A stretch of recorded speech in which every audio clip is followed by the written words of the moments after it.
बांग्लादेश में विद्रोह, शेख हसीना को देश छोड़ के जाना पड़ा और क्या होगा आगे।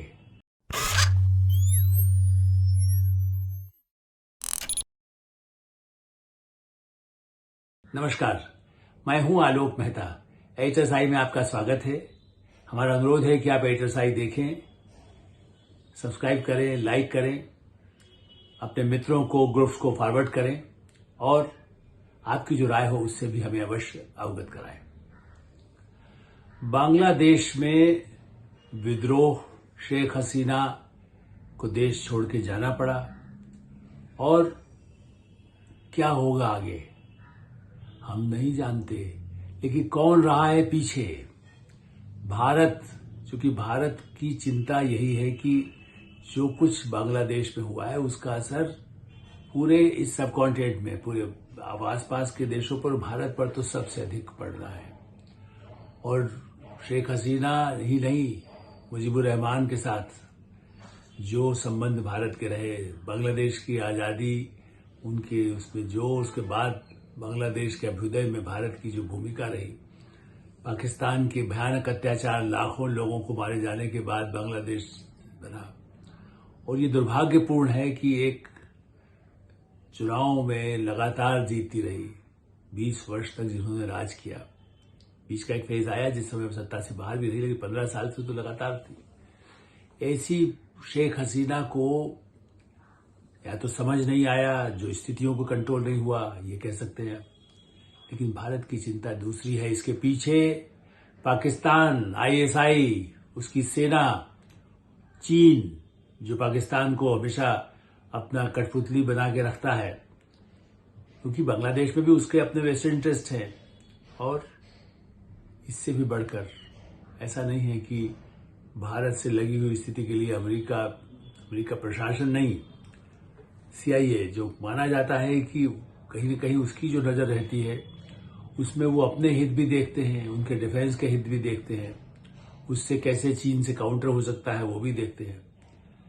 तो आप देखिए कि हम एक तरफ श्रीलंका की स्थिति है, मालदीव में भी एक तरह से बीच में प्रतिकूल सरकार बनने की बात आई, लेकिन उसके बाद अब धीरे धीरे कुछ स्थिति सुधरी है।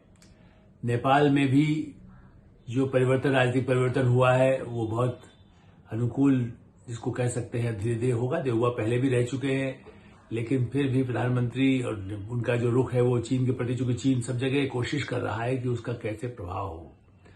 तो नेपाल जो हिंदू राष्ट्र घोषित रूप से कहिए नहीं कहिए, लेकिन तो मेजॉरिटी तो वहां वही सब कुछ है और बाकी तो 1-2% ही है। ऐसी स्थिति में बांग्लादेश, जहां 4000 किलोमीटर की हमारी ऐसी सीमाएं हैं जो बिखरी हुई, जहां पर बीच बीच में कहां से कौन आ सकता है, अब पूर्वोत्तर क्षेत्र में, बंगाल में, और पहले भी विस्थापितों की समस्या से इंदिरा गांधी ने तभी तो सारा समस्या आई थी, विस्थापितों की समस्या इतनी गंभीर हो गई उस समय भी, उसके बाद भी बड़ी संख्या में बांग्लादेश से लोग आते रहे। तो वो समस्या से अधिक गंभीर यही कि कौन इस पूरे क्षेत्र को अशांत करके, हिंसा करके, किनके स्वार्थ सिद्ध हो रहे। शेख हसीना फिलहाल भाग करके भारत जरूर पहुंची है। वो कहां जाएंगी, कहां उनको शरण मिलेगी, वो आने वाले दिनों में पता चलेगा।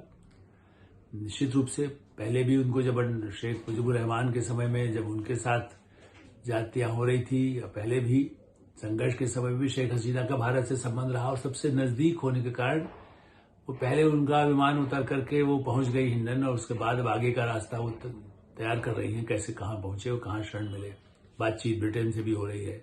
अमेरिका जो बड़ा मानवाधिकारों की बात करता है, लेकिन वहां पर अभी उसकी तरफ से कोई ज्यादा स्पष्ट कुछ नहीं आया है। भारत सरकार भी सब पूरी स्थिति पर निगाह रखे हुए है।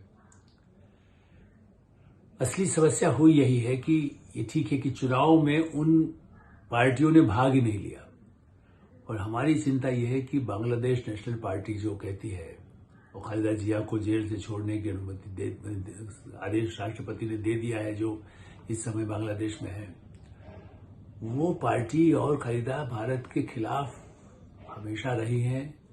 वो भी चीन की कठपुतली बन सकती है। तो ये हो क्या, ये किस तरह से जो परिवर्तन हुआ है, इसका दूरगामी असर तो पड़ेगा ही, तात्कालिक असर भी कैसे है।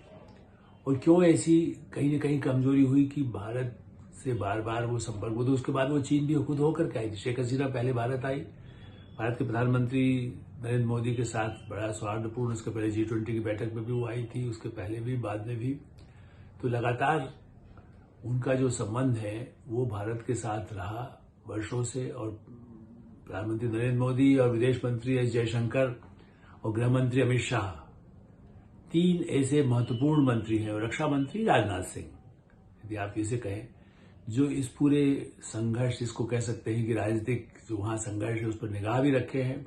भारत की सशस्त्र सेनाएं भी मुस्तैदी से सीमाओं पर है ताकि कोई स्थिति में घुसपैठ ऐसे बड़े पैमाने पर न हो सके। लेकिन चिंता की बात यही है कि शेख हसीना जो को इतना उनके पास सूचनाएं पहुंच रही थी, स्थिति को नियंत्रित नहीं कर पाई। और इसकी वजह यही है कि जो ISI है पाकिस्तान, वो लगातार इस तरह के लोग तैयार कर रहा था जो मानव अधिकारों के नाम पर, और जमात इस्लाम, ये लोगों का जो गठबंधन हुआ है, और जो इस तरह के युवा कहने को मानव अधिकारों के नाम पर काम करने वाले लोग, वो वहां हो चाहे भारत में हो, उनका तो काम यही है कि जो विदेशी फंडिंग होती है उससे कैसे अराजकता पैदा हो। बांग्लादेश का संदेश यही है कि ऐसे तत्वों से बचना होगा। भारत को भी जो अराजकता पैदा करने के लिए पूरा अभियान चलाते हैं, घोषित रूप से कहते हैं। राजनीतिक नेता भी ऐसे हैं जो कहते हैं अराजकता। इससे बड़ी दुर्भाग्य की क्या बात हो सकती है कि राजनीतिक दल आम आदमी पार्टी के संजय सिंह ने तो यहां तक कह दिया कि हाँ, ऐसा तानाशाह में तो ऐसा ही होता है, और जिनको जेल में ठूसा जाता है तो ऐसा होता है। मतलब वो उन विद्रोही जो हिंसा कर रहे हैं, मासूम लोगों को नहीं, दफ्तरों को उन्होंने कर दिया। और जिस तरह से शेख मुजीबुर रहमान के प्रतिमा को भी जो तोड़ दिया जिन्होंने बांग्लादेश बनाया, इस तरह के जो बाहरी तत्व है, और पाकिस्तान से जिनको फंडिंग होती रही, या चीन से होती रही, या और CIA से होती रही, कि अराजकता वहां हो, क्योंकि आर्थिक इंटरेस्ट तो सबका है, चीन का भी है, पाकिस्तान का तो है ही, क्योंकि वो पड़ोस में, उसको तो बिल्कुल ही वो दिवाला निकला हुआ है। अमेरिका का भी है, उसकी डिफेंस की क्या चीजें वहां पर हो सकती है, पोर्ट पर वहां उसका कैसे कब्जा हो सकता है, ताकि वो चीन, पाकिस्तान, भारत सब पर अपना कुछ काम कर सके। श्रीलंका में भी पहले चीन ने यही कोशिश की थी एक समय में, अमेरिका भी उस तरह से कोशिश वहां भी करता था। ऐसी स्थिति में जो महाशक्तियां हैं उनकी निगाह अलग है, और हमारे नेता ऐसे हैं जो बांग्लादेश में हुआ उसको इस तरह से दिखाना चाहते हैं कि नहीं देखो, भारत का लोकतंत्र, यहाँ चुनाव हुआ, यहाँ 400 पार्टियां हैं, और संसद में कितनी पार्टियां हैं, आपका खुद का उनका गठबंधन 20 पार्टियों का दावा करते हैं संजय सिंह, और उसके बाद उस डेमोक्रेसी की तुलना भारत की तरह करते हैं। क्या आम आदमी पार्टी चुनाव में नहीं कहीं देश में खड़ी हो सकी? आज भी मुख्यमंत्री अरविंद केजरीवाल जेल में बैठे हुए कह रहे हैं कि मैं मुख्यमंत्री हूं। खलीदा जिया तो नहीं कह रही थी प्रधानमंत्री हूं। और भी कुछ नेता हैं, इन्हें तो नाम इसलिए लिया कि दूसरे भी कुछ जो जिनको समझ ही नहीं है देश दुनिया की। मैं तो ये कहूंगा, चाहे उनको बुरा लगे अच्छा लगे, भारत का हित सर्वोपरि है। भारत के लोकतंत्र की तुलना उन देशों के साथ करना जहां तानाशाही है या जहां पर अराजकता पैदा हुई है, और यहां पर वो तानाशाही, चुनाव में वो पार्टियां खड़ी नहीं हुई। अब यहां पर आप कहते हैं कि चुनाव में, यहां भी ऐसे चुनाव हुआ जिसमें लोग जेल में ठूसे हुए। अरे भाई, चुनाव हुआ, चुनाव में आपको बाहर निकाल करके अदालत से बाहर आया। कांग्रेस पार्टी, राहुल गांधी भी रोज इस तरह की बातें करते हैं कि तानाशाह है, यहां पर बिल्कुल डिक्टेटरशिप आ गई है। भाषण देना अलग बात है, लेकिन बांग्लादेश की स्थिति पर तो खैर अभी राहुल गांधी की प्रतिक्रिया वैसी नहीं आई है। ये बहुत अच्छी बात है कि सर्वदलीय बैठक बुलाकर सबने सरकार का समर्थन किया है कि नहीं, हम शांत रहेंगे। और ममता बनर्जी, पश्चिम बंगाल की मुख्यमंत्री, ने भी इस समय समझदारी के साथ यही कहा है कि सबको शांत रहना चाहिए, और हम पूरी तरह से भारत सरकार के साथ, जो भारत सरकार की सलाह होगी उस पर काम करेंगे। ये एक अनुभवी नेता का काम है, तृणमूल कांग्रेस के नेता है वो। राहुल गांधी और अरविंद केजरीवाल और उनके संजय सिंह और उन लोगों पर यदि आप जाएंगे तो वो तो जैसा चाहते हैं जैसे कल उनकी सरकार बदल दे, बस ऐसा पलट दे, तख्ता पलट दे, आंदोलन होने लगे। संजय सिंह तो उसी की उपज है। बहरहाल मतलब मेरा ये मानना है कि 2 इसके कारण है। जैसा मैंने कहा, बांग्लादेश जिस ढंग से प्रगति कर रहा था आर्थिक दृष्टि से भी, वो भी पाकिस्तान को चुभ रहा था। शेख हसीना ने भारत के साथ भी संबंध, जैसा हमने कहा, बीच में जब भारत विरोधी वहां सरकार आई थी तो उसने कई चीजों में भारत के खिलाफ जो भी अभियान चला सकते हैं पूर्वोत्तर क्षेत्र में, मणिपुर की समस्या को आप ऐसे मत लीजिए, मणिपुर की समस्या भी इससे जुड़ी हुई है।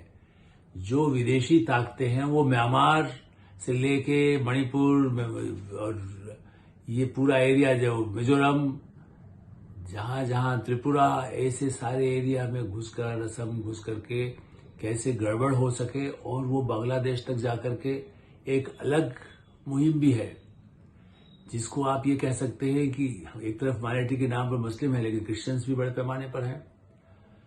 तो म्यांमार से मुस्लिम क्रिश्चियन पूरा एक बेल्ट जैसे बन सकता है बांग्लादेश तक। क्रिश्चियनिटी वर्सेस इस्लाम के जो ऐसे फोर्सेस हैं, एक्सट्रीम फोर्सेस हर उसमें वर्ग में हो सकते हैं, समाज में हो सकते हैं, देशों में हो सकते हैं। हम ये नहीं कह रहे, अमेरिका के साथ भारत के संबंध बहुत अच्छे हैं, लेकिन फिर भी मणिपुर की स्थिति के लिए ऐसा नहीं है कि आरोप तो ये भी है कि पहले भी इंदिरा गांधी तक कहती थी कि सीआईए उस पूर्वोत्तर क्षेत्र में सक्रिय होती है।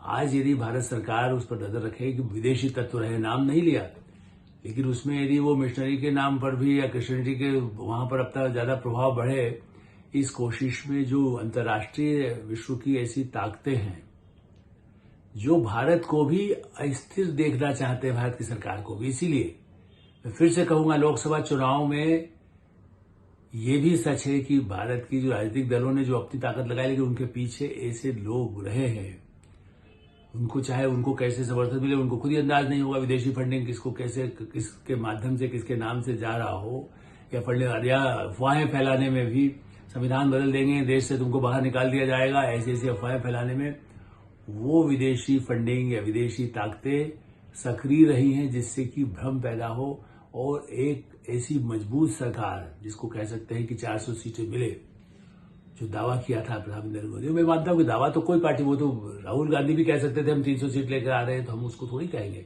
आपका लक्ष्य 300 हो, कोई बुरी बात नहीं है, किसी भी राजनीतिक पार्टी का हो सकता है। आम आदमी पार्टी कहते हम ही प्रधानमंत्री बन जाएंगे।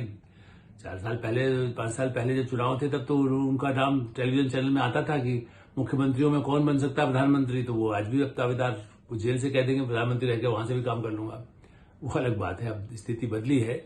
लेकिन ये ध्यान दीजिए कि चीन, पाकिस्तान और भी जो देश भारत को मजबूत नहीं देखना चाहते, वो तत्व चुनाव से पहले भी सक्रिय थे, चुनाव के दौरान भी सक्रिय थे, और बांग्लादेश के इस संकट के समय, जहां अभी सरकार नहीं है, सरकार अंतरिम सरकार बनेगी, फिर भी जब तक वहां पर शांति आएगी, आर्थिक उसकी स्थिति खराब होगी, उससे वहां से फिर से घुसपैठ की तरह होती थी या शरण की तरह होती है, तो बड़े पैमाने पर लोग घुसने की कोशिश कर सकते हैं।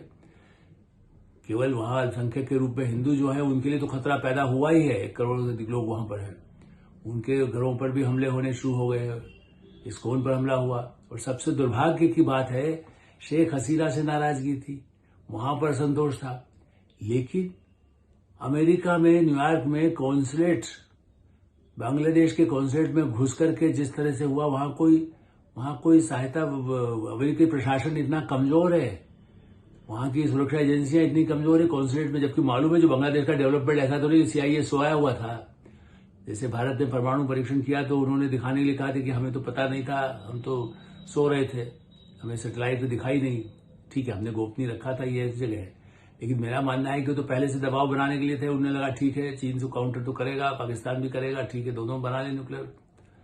तो इसी तरह से कॉन्सुलेट में बांग्लादेश के नाम पर जो भी हुत्तंड करके वहां उन्होंने, मुजीबुर रहमान का फोटो नहीं, तोड़फोड़ किया है, और बांग्लादेश के राजनयिक जो वहां पहले से तैनात है, उनकी जान को खतरा हो गया। वहां पूरा मारपीट, पूरा फर्नीचर तोड़ा गया है।